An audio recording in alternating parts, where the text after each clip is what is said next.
ये भी दोनों चीज़ें 100 का 1.5 किलो। और ये मिर्चें देख लें, ये 100 रुपये किलो अच्छी मिर्चें दे रहे हैं। आप इनका अचार भी डाल सकते हैं, वैसे भी सालन में इस्तेमाल कर सकते हैं। और नींबू 50 रुपये पाव, 100 का आधा किलो है। और माशाल्लाह टमाटर फ्रेश भाई ने देखे रखे हुए हैं। वीआईपी टमाटर कैसे क्या रेट है?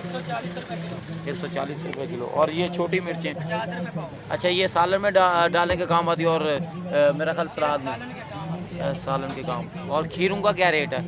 120 रुपये। 120 रुपये। खीरे महंगे हो गए हैं वो भाई, मौसम नहीं ना।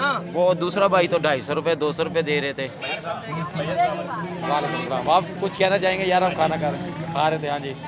गर्मी बहुत है, क्या इसका क्या हाल है? गर्मी का हाल भाईजान ठंडी चीज़ें खाएं। हाँ हाँ हाँ, चलो ठीक हो गया फिर। लेकिन भाई ये आज पीर बाज़ार में लगा के बैठे हैं, हर बाज़ार में सब्ज़ी लगाते हैं इनके।